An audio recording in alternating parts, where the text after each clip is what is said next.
Hello everybody, it's Tim here with Fly Fishing Bover Outfitters and Thursday Night Live Fly Tying, and I'm here to bring you another quick tie. We're tying from episode 11 of season 4.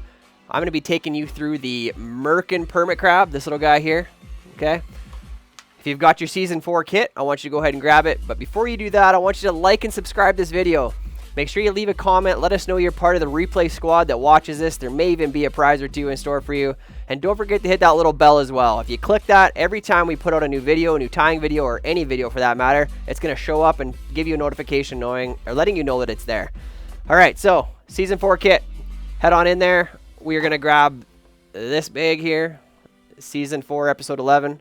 You're going to see in the back of there, you've got one that's got a little crab in it. This little guy here is what we're going to be tying. It's not going to show up for me. There we go. Maybe. There we go. That's the one we're tying tonight. Let's head on over to the vise and we'll get started. So tonight I'm using a UTC 140, and I'm going to be using it in this nice fluorescent chartreuse kind of color. Okay, this is what we're going to be tying this crab in today. This gives a nice undertone to the body of the fly. So if you look at it on here, it just gives a little bit more tone. Kind of looks like there's some color in the crab shell itself. Just like that. Alright. I'm going to take my thread, start it behind the eye. Go ahead and get that tag out of there. Just lay a nice thread base down. Once I've got that, I'm going to come back up to the eye of the fly, and we're going to go ahead right off the start here and put in our bead chain eyes or dumbbell eyes, depending on the size of the crab or the pattern that you're tying, is kind of going to depend on how much weight you use. This is going to be a fairly light one, but still should allow for this to ride hook up, which is the way you want your crab to ride, because if it doesn't, it's probably going to snag a lot more things than you want to care about. And you want to be able to kind of strip this along the sand. So I'm going to put this up real close, okay, real close to the eyes. This really has no play in the pattern itself. It just is going to be there as some weight, possibly look like some eyes, but more than anything, it's just there for weight. Okay, so we're going to do some figure eights. We're going to go just around the eyes themselves, really making sure that that's not going to go anywhere. And then let's work our way back down the fly. Clean up any spots where we didn't get everything in there. Okay, now I'm going to come to basically the barb. I'm going to leave my thread dangling at the barb. The first thing we're going to tie in here is we've got a couple of feathers we're going to tie in to make them look like the claws. Okay, so they look just like this. Nothing too crazy. What I am going to do is I'm going to pull back just from the very top. I'm going to isolate that little piece there and clip it out. Reason being, when I pull this back forward, looks a little bit more like a claw than it did before. Okay, now if you follow this and you see that it's got a curve to it, okay, we want it to come in and we want it to curve away from the fly. So from top angle, we want that to curve away, okay, so it makes it look like a claw that's sitting out to the side. So as far as the length is concerned, it's really up to you, but I like to think roughly from the dumbbell eyes to the bend of the hook is what I'm going to tie in to curve out. Okay, so that would be about where I'm going to do it. Before I do that, you can tie this in different sequences, but we are going to put some flash in here, and I do find that although the original pattern calls for it to be put in second, I like putting it in first. So all we gave you guys there in your kit is just a little bit of this kind of small flashaboo. So we're going to grab a couple of strands of it. And we're going to fold it over a couple times. This stuff can be very tough to see, so be careful when you're working with it. We're just going to take a couple of strands. I'm going to pull it down. Nothing exact here at all. I'm just going to cut it. So I'm basically going to halve it. Keep the halves together, just so I can kind of double up the amount of material that I'm going to tie in. That's going to give me, four or five strands out the front. Okay, so I'm going to start by putting that right on top of the hook shank. Like so. Keeping it right up on top, I'm going to bring it all the way down to that hook point again. And I'm just going to pull this out here. I'm just going to do a general cut just so it's a little shorter, but we're not doing anything exact at this point. Snip it out there. Now I'm going to go back to that feather that I prepped. And kind of like we had spoken of, I want it to be roughly that hook shank in length. Peel off a little bit of those fuzzies. I'm going to come in here. I don't want it to be too long because then it's over exaggerated. I'm going to come to right about there. So I kind of marked it. I'm going to peel a little bit of that back. Okay, like so. And remember, I want it to curve out away from the fly, so I need to tie it in the proper orientation. So this one's going to go on the far side of the fly, so make sure that that's where you're tying it in and that's where it stays. Make sure you lay it down pretty nice, so then when I flip it up like this, you can see it curves out away from the fly. Like so. I'll snip out that butt so it's out of the way. Same thing with that flash I left in there. And now I'm going to go grab another one of those feathers and I'm going to do the exact same thing. Okay, so I got another one here. I'm going to make this exactly the same length as the other one. So I'm going to find that spot, pull off the fuzzies below it, go back up to the tip like I did on the first one, isolate just the tip, trim that out, pull all that back forward. Again, I got something that looks a little bit more like a claw than I did before. This one's going to go on the near side. Place it there. And I can kind of adjust it with that butt before I really tighten it down. And if I look at it from the top, I just want to see that those two splay away from each other. Okay, just like that. So I'm happy with how that looks. I'm going to secure the butt down, pull up the stem and trim it out. Now I'm going to take my flash that I had here and I'm going to trim it so it's the exact same length as those claws hanging out front. Just like that. You can see it there. Okay. So this is where the fun's going to start, guys. In there, we gave you some EP fiber. So what's EP fiber? Well, it's this kind of shiny looking, weird, long stringy material. This is what we're going to work with. So I've pre-cut a whole bunch of these. I've cut 6 of them because I think that's how many it's going to take to cut in. I've just pre-cut them a little bit shorter so they're easy to work with. We're going to tie these in just like we almost tied in those dumbbell eyes. Same kind of idea. And we're going to work those all the way from the front to the back. And I'll take you through this. Okay. So first things first, I'm going to bring my thread not all the way back to those claws, but basically right back to where that hook point, or sorry, the hook barb was. I'm going to come up here and grab my first one of these guys. Okay. Now what I like to do, I'll find a little piece of Velcro here. I like to do this with the Velcro because it just gives me, almost combs it out, kind of fluffs it up a bit. So I'm going to fluff up the one side, fluff up the other side. It's going to give it a kind of a more realism appearance. Then I'm going to come in here. Now what I'm going to do is I'm going to lay it in here just like dumbbell eyes. Okay, so I'm going to start by kind of laying it across the pattern. So if I'm here and I show you, I'll come in and lay it like this. And I'm going to start by putting thread wraps just like I did with those dumbbell eyes. I'm going to kind of go across one way and across the other way. So I'm going to cross once. So you can see I crossed it. I'll pull this back, pull the other one the other direction, cross it over, pull down. And now that I've got one cross like that, I can adjust it. I can move this back and forth, up and down. And we're going to repeat this process here many times. It'll go really quick that way. But we're just going to even it out. And then I can still move it up and down the stem or the shank of the hook because I haven't really locked it in place yet. So once I got an even amount on both sides, I'll do maybe one more kind of figure 8 around it.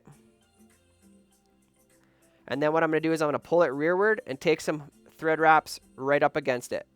And that's where we're going to put in our next one. Okay? But before we put in our next one, we're going to be putting in a little bit of silly legs or some rubber legs in this fly. We're using all white, and I'm going to bar them up later with some color at the tips. Okay? So I'm going to put this in the exact same way. Okay? I'm going to lay this. Actually, what I'm going to do is I'm going to wrap it around my thread just to get it on. So I wrap it around my thread. I'm going to lay it right on top. Put a thread wrap down. And I'm going to take these and separate them. I'll put a thread wrap on one side. Pull it rearward, put a thread wrap on the other side of this guy. And then basically I'm just going to pull them rearward and put some thread wraps over top so that they go the direction I want them to. And there we have it. They stick out perfectly just like I want. And as I move down this fly, I'm just going to repeat this process multiple times. If you've got a gator clamp of some kind, this is always a good thing to do, is grab a gator clamp and that can kind of hold that stuff back out of the way. It's not super necessary on this first one, but on the following sequences here, it's going to become more necessary. So I'm going to go back to my next clump. I'm going to do the same thing. Okay, I'm going to tie it in just like I did the last one. I'm going to do kind of my preliminary wraps. And this stuff can be a little frustrating to work with till you get really used to it. But just be patient with it. It'll come.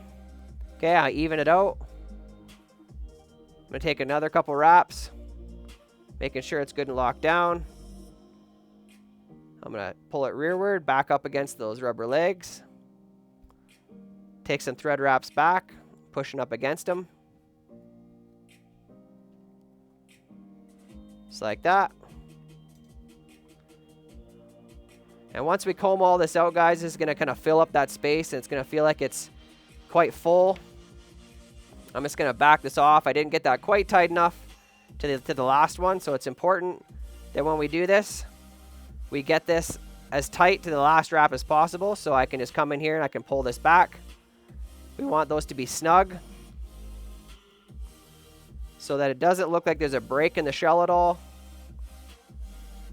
We'll pull those rearward. Okay. Now I am going to come back and grab that gator clamp. I'm going to clamp these both down so they're both out of the way.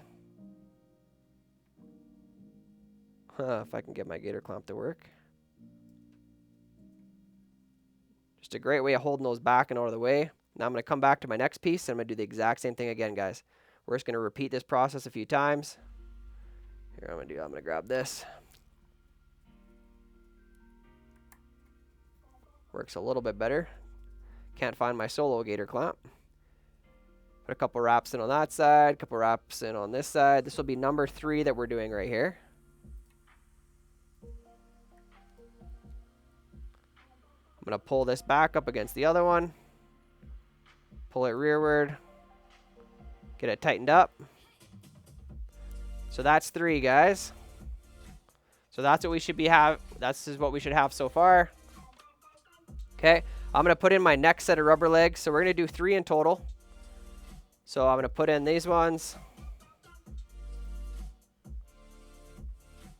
The number of times we repeat this process is really up to you and how full you want the fly to look. We're going to probably land today sometime between that 6 and 7 mark, depending. So get that rubber leg locked in. Some thread wraps back over it. It stays where it is. Good, good, good. Now we'll go to our next piece. The tighter you keep these to the previous one, though, basically the more full your shell is going to look on this fly, which is kind of important. And kind of the fun thing about these patterns, these crab patterns, once you learn how to do one, you can just do so many different color variations on the shell. You can alternate colors of EP fibers. There's just lots you can do with this pattern. This is just kind of the standard Merkin crab pattern. Pull that back and go to my next one. Repeat the process again. Make sure it's good and locked in there and pull it rearward. All right.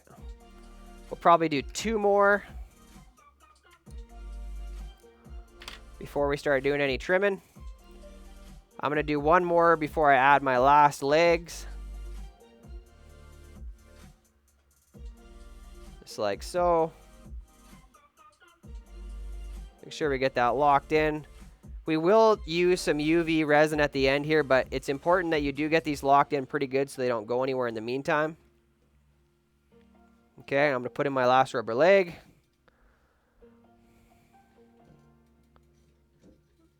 Put it in here on top. And then I just kind of pull them rearward and wrap back over top of them, and that is just going to keep them right where I want them to be. I'm going to come in here again. I'm going to finish off with my last one here.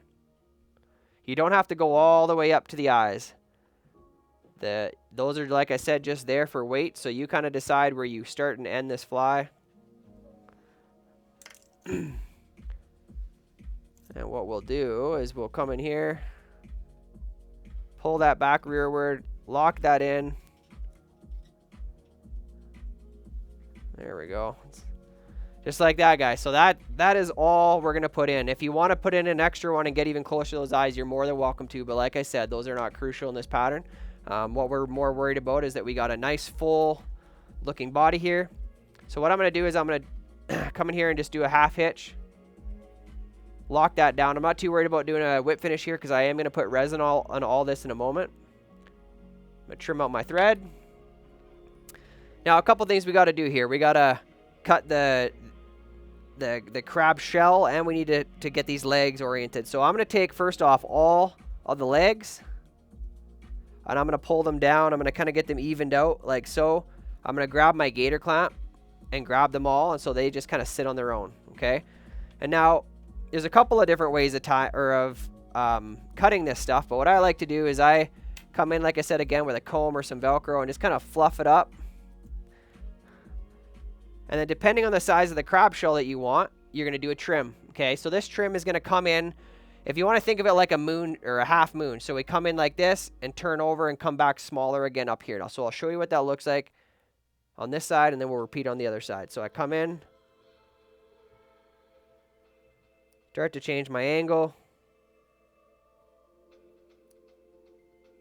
and come back down. So it appears that we got that round shape to the shell. You can always come in there and do some trimming if you need to or want to. Okay. Now, what I want to do is try to mimic that. So I get it very close to the same on the front and the back. I come in here and comb that up a bit too. Where's my other comb? We'll use this one here. Make sure it's all fluffed up. Kind of spread out. We're going to do the same thing again.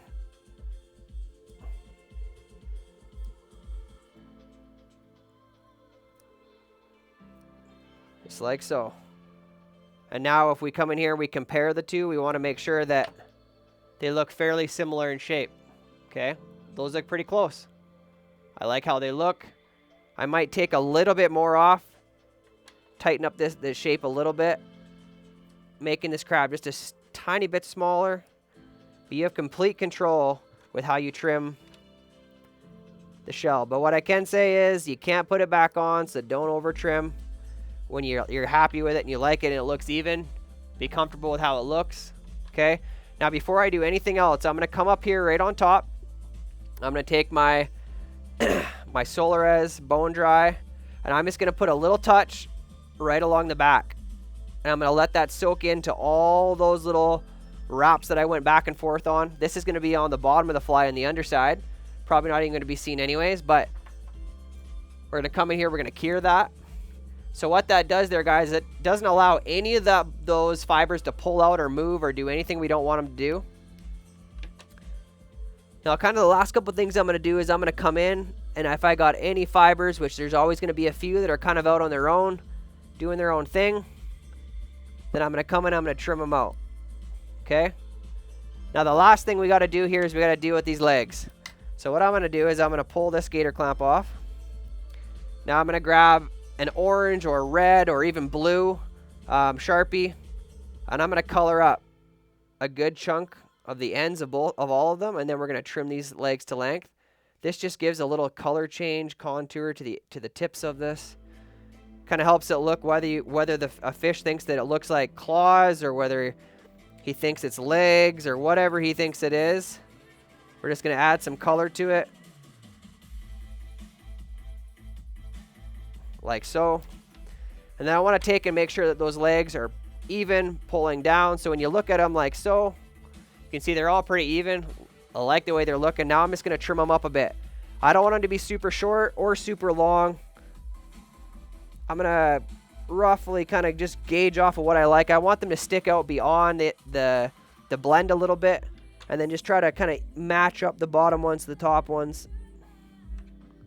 So it looks something like that. And then when that pattern's getting pulled across the bottom of the water, those are going to move with it. I trim a little bit off of this one. And there you have it, guys. That is your Merkin Permit Crab. I hope you're somewhere warm where you get to fish this before too long. As for myself, I'm going to have to wait a little longer. All right, guys. This has been another quick tie with Tim. Thursday Night Live fly tying and fly fishing boat river outfitters. Don't forget to like and subscribe to this video, as well as hit that little bell symbol so you know when we have any new videos coming out. If you're part of that replay squad, drop a comment. We want to know you're here. Till next time.